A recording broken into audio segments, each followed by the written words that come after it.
Louange au Créateur de l'univers, salutations de paix, de vie, de force et de santé à tous. Le titre de cette courte vidéo est Si le Guyane est en Afrique, alors Jérusalem l'est aussi.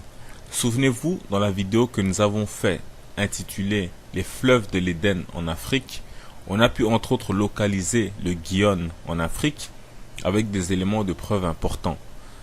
Le lien de la vidéo est en dessous de cette vidéo-ci. Ainsi, vous pouvez aller le voir si vous voulez.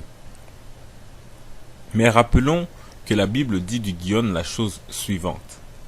Genèse chapitre 2 verset 13. Le nom du second fleuve est Guyane, c'est celui qui entoure tout le pays de Couche.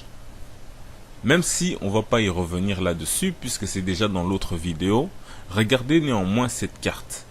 Le pays de Couche apparaît encerclé en bleu. On voit clairement que c'est en Afrique, au sud de l'Égypte antique. Et si le Guyane est un fleuve et qu'il entoure tout le pays de Couche, alors il est aussi en Afrique, selon cette carte. Alors maintenant, on va voir un passage de la Bible qui est fort intéressant, qui relie Jérusalem au fleuve Guyane. Pour ça, on va dans la Bible, dans le livre de 2 Chroniques, chapitre 32, au verset 30, il est dit « Ce fut aussi lui, Ézéchias, qui boucha l'issue supérieure des eaux du Guyane et les conduisit en bas vers l'occident de la cité de David. » Ézéchias réussit dans toutes ses entreprises. On nous dit que le roi Ézéchias a construit un barrage pour détourner les eaux du Guyane vers Jérusalem ou la cité de David, dans le but de créer un lac artificiel ou un étang. Maintenant, si on regarde la Jérusalem actuelle avec une carte de Google Maps, on voit bien que entre Israël actuel et l'Afrique, il n'y a que la mer Rouge et l'Égypte comme seul pays. Or, aucun fleuve de l'Égypte n'arrive jusqu'à Jérusalem. Déjà que dans l'autre vidéo, on a vu que le grand maître du judaïsme rabbinique qui est Rashi assimile le Nil au fleuve de l'Éden, le Pishon, et non pas au Guyane.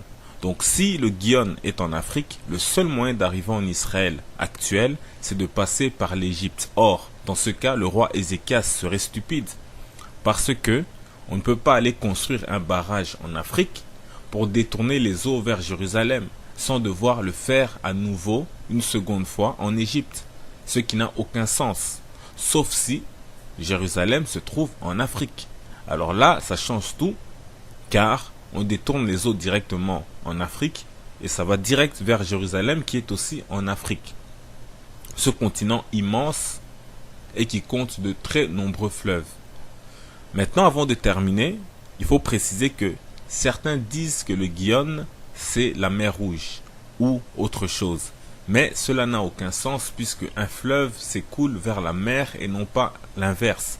Donc, il aurait non pas fallu construire un barrage pour détourner les eaux, mais construire un canal de la mer Rouge, qui est une des eaux les plus salées au monde, jusqu'à Jérusalem. Or, ce n'est pas ce qui est dit dans la Bible. Dans la Bible, il est question d'un barrage et d'un fleuve. De toute façon, on en reparlera peut-être, mais pour l'heure, compte tenu des éléments plus logiques de la vidéo précédente et le passage de 2 Chroniques chapitre 32 verset 30, on va dire que si le Guyane est en Afrique, alors Jérusalem aussi doit être en Afrique. Et c'est ce qui semble être au vu des informations que nous avons apportées jusqu'ici. Mais nous allons continuer à évoluer dans une bonne direction et dans le même sens. Cette vidéo s'achève. Paix, vie, force et santé en salutation.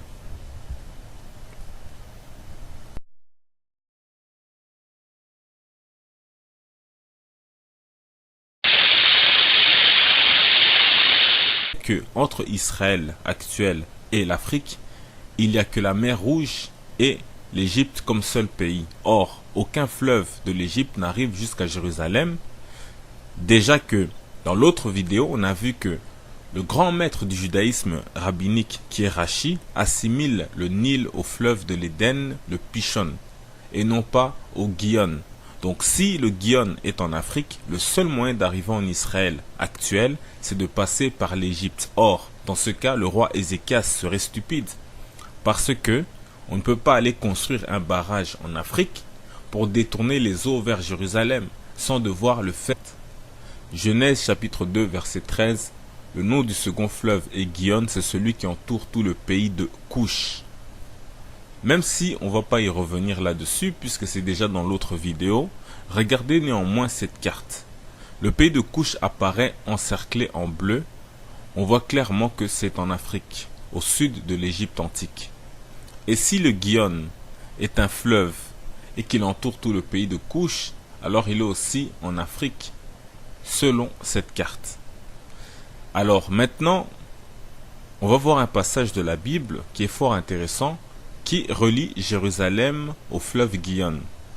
Pour ça, on va dans la Bible, dans le livre de 2 Chroniques, chapitre 32, au verset 30, il est dit « Ce fut aussi lui, Ézéchias, qui boucha l'issue supérieure des eaux du Gihon et les conduisit en bas vers l'occident de la cité de David. » Ézéchias réussit dans toutes ses entreprises. On nous dit que le roi Ézéchias a construit un barrage pour détourner les eaux du Gihon vers Jérusalem ou la cité de David, dans le but de créer un lac artificiel ou un étang. Maintenant, si on regarde la Jérusalem actuelle avec une carte de Google Maps, on voit bien faire à nouveau, une seconde fois, en Égypte, ce qui n'a aucun sens, sauf si Jérusalem se trouve en Afrique. Alors là, ça change tout, car on détourne les eaux directement en Afrique, et ça va direct vers Jérusalem qui est aussi en Afrique. Ce continent immense et qui compte de très nombreux fleuves. Maintenant, avant de terminer, il faut préciser que certains disent que le Gihon, c'est la mer Rouge ou autre chose. Mais cela n'a aucun sens puisque un fleuve s'écoule vers la mer et non pas l'inverse. Donc, il aurait non pas fallu construire un... Louange au Créateur de l'univers, salutations de paix, de vie, de force et de santé à tous. Le titre de cette courte vidéo est « Si le Gihon est en Afrique, alors Jérusalem l'est aussi ». Souvenez-vous, dans la vidéo que nous avons fait intitulée « Les fleuves de l'Éden en Afrique », on a pu entre autres localiser le Gihon en Afrique avec des éléments de preuve importants. Le lien de la vidéo est en dessous de cette vidéo-ci. Ainsi, vous pouvez aller le voir si vous voulez. Mais rappelons que la Bible dit du Gihon la chose suivante.